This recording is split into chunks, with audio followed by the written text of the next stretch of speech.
Bonjour les amis, aujourd'hui c'est au tour de Pierre.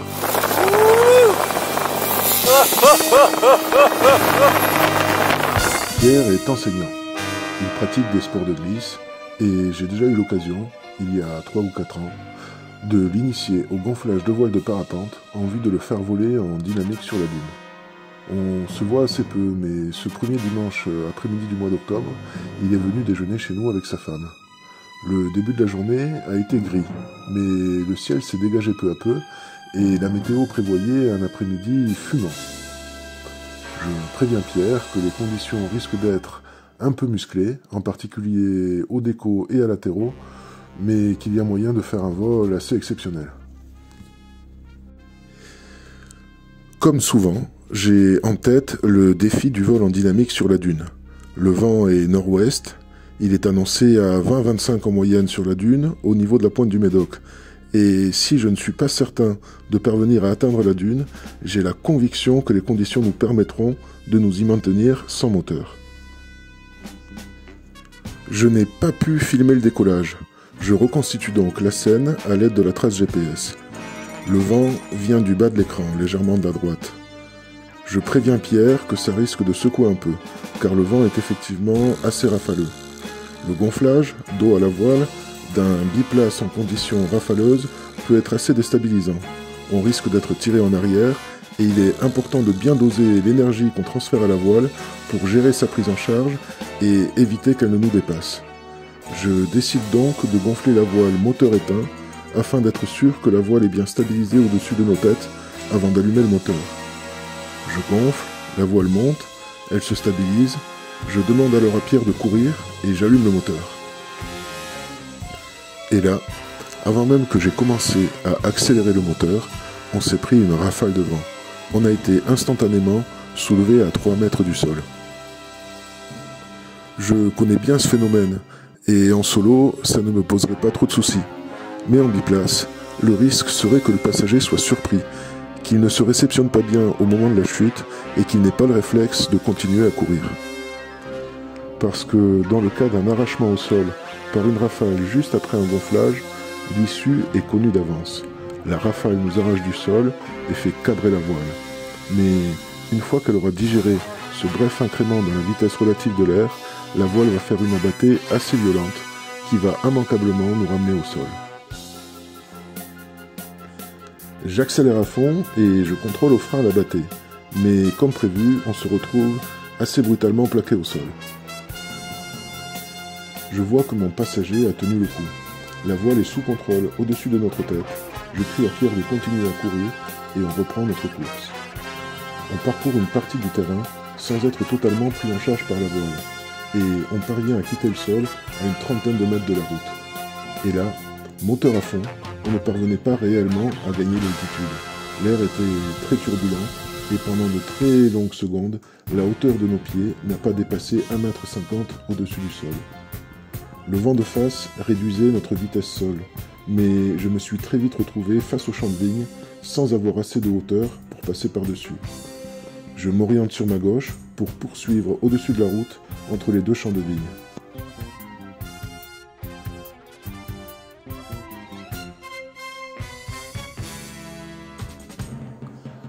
Toujours très bas, et en faisant le yo-yo, on parvient quand même à gagner quelques mètres et je me place sous le vent d'une zone posable pour continuer à prendre de l'altitude dans un air qui était toujours très turbulent. À mon avis, c'est au moment où on a touché le sol, suite à la rafale de vent au décollage, que Pierre s'est blessé à la cheville. Le choc a été assez brutal et immédiatement suivi par une course très énergique. Je pense qu'il n'en avait pas conscience sur le moment, mais il nous a appris par la suite qu'il s'était déchiré un ligament. On finit par s'extraire de la zone.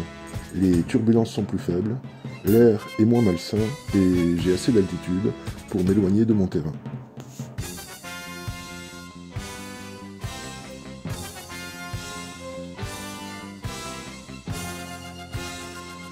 Ce jour-là, le vent était relativement soutenu en basse couche, mais il était encore plus fort au-dessus.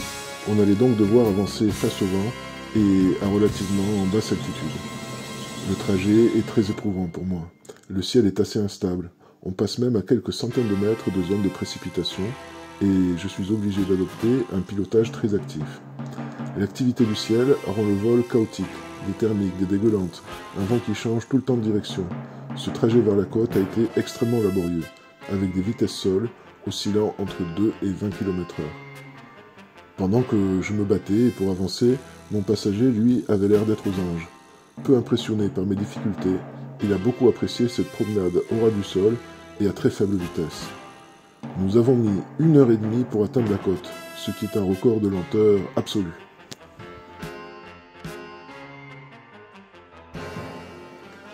Mais maintenant, c'est l'heure de la récompense.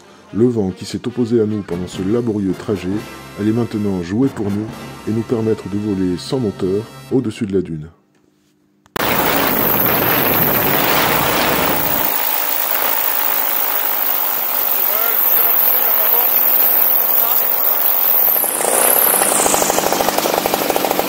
Allez, écoute, on prend le risque, j'éteins le moteur direct. Allez.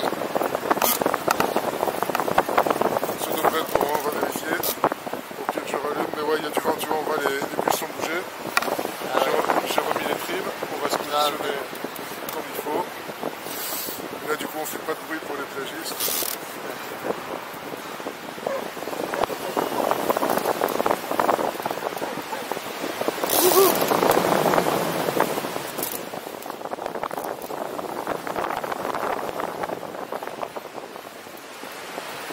Et voilà, là on va s'amuser un petit peu. Donc là c'est vraiment génial. Ah là, c'est dingue.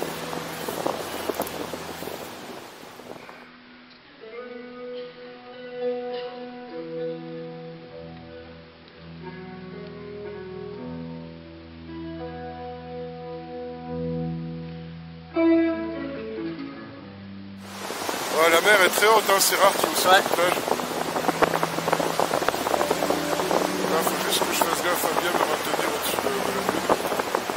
Et là, tu vois, voilà, quand on volait en dynamique en parapente, c'est exactement la même chose. Ouais. Ah, voilà, là où il faut faire gaffe, c'est les virages, on perd beaucoup d'altitude au virage. Ah, yes.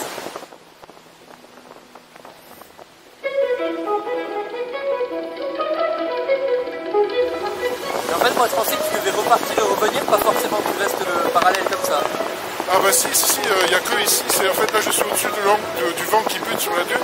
Ouais. Et ailleurs, le vent il est plat, hein, donc ça descend partout ailleurs. Oui, oui, mais par rapport avec même avec la dune, je croyais qu'il fallait faire des S. Ah non, non, non. Pour rester en fait de pied. Ouais, Et faut se maintenir au-dessus en fait et on voit le crabe. C'est pas une voile là-bas? Où ça? C'est un delta plane, mais je dirais qu'il n'y a pas assez de vent.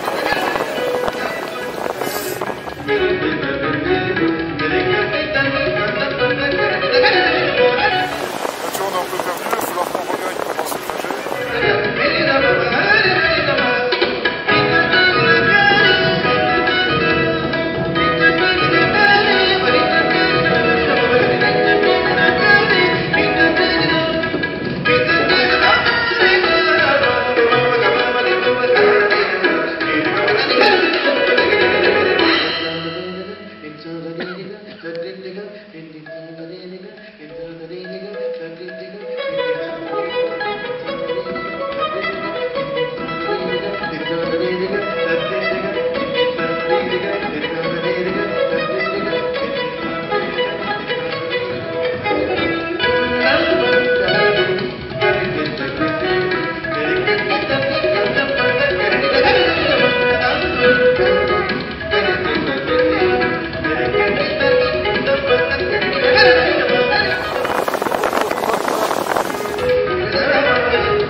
C'est un deltaplane hein, qu'ils ont là-bas. Là, tu vois, on perd plutôt d'altitude quand même. Hein. Ouais. Voilà, je regagne un petit peu. C'est que c'est pas assez fort. C'est que le vent est un peu léger, ouais. Et on se maintient plus ou moins, tu vois, quand même. Faut rester vigilant.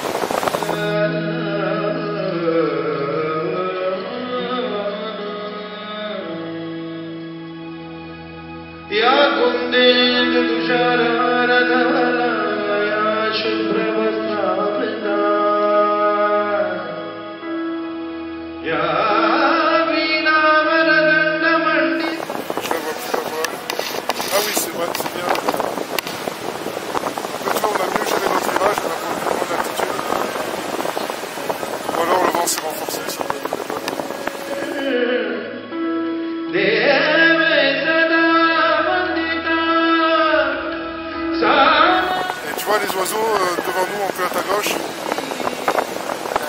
au-dessus. Au-dessus de la digue? Ouais, un peu à droite maintenant devant toi. Ouais, ok, ouais. Bah, là, ils battent des ailes en fait, mais ils auraient pu se mettre à voler comme nous, et du coup, ils auraient pu voler sans battre des ailes.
Ah ouais,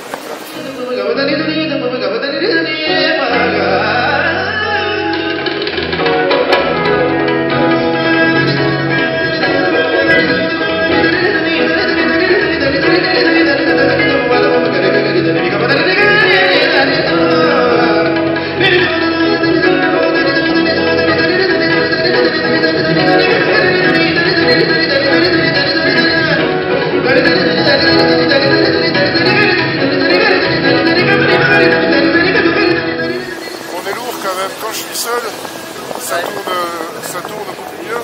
Ouais. Là, on sent qu'elle a une grosse inertie, cette toile. On est pas mal, on est haut. En plus, il y a le poids du moteur aussi.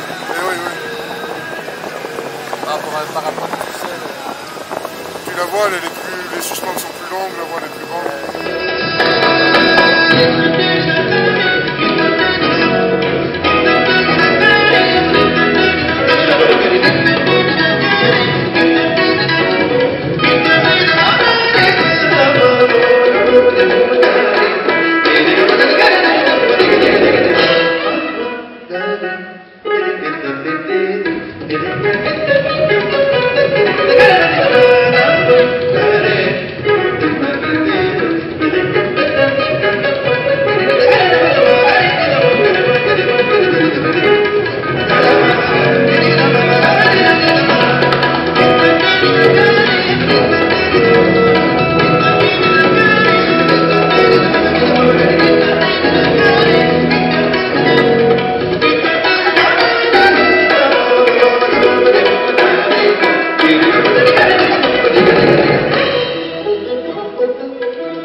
hauteur, voir une autre plage.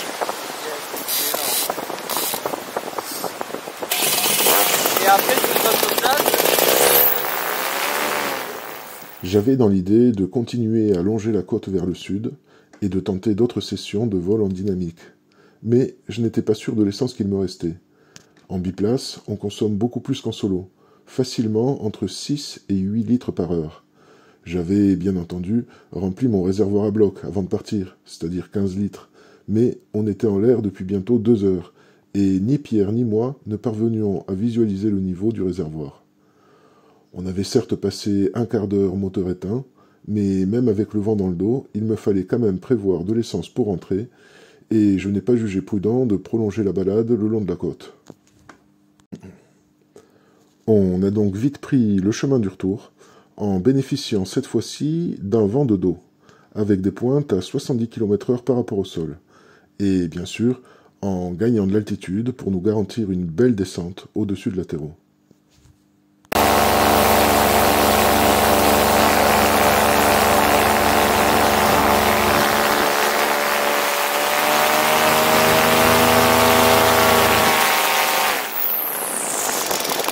Prêt à faire quelques virages?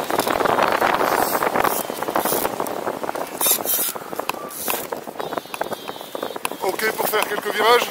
Ouais, carrément. Allez, si ça te met mal à l'aise, tu me le dis, j'arrête. Ouais, non, tout va bien. Ah ouais. Wouhou!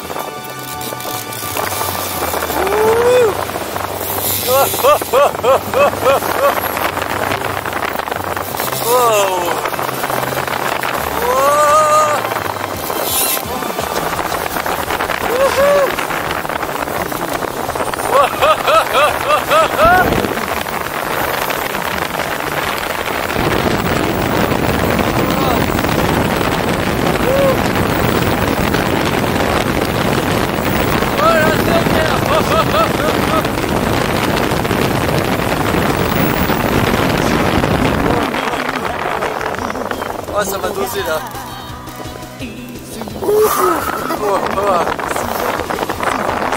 En surf? Pas exactement en tant que jeu en surf. Non, putain. Là, on a perdu pas mal d'altitude. On a perdu 600 mètres. Waouh!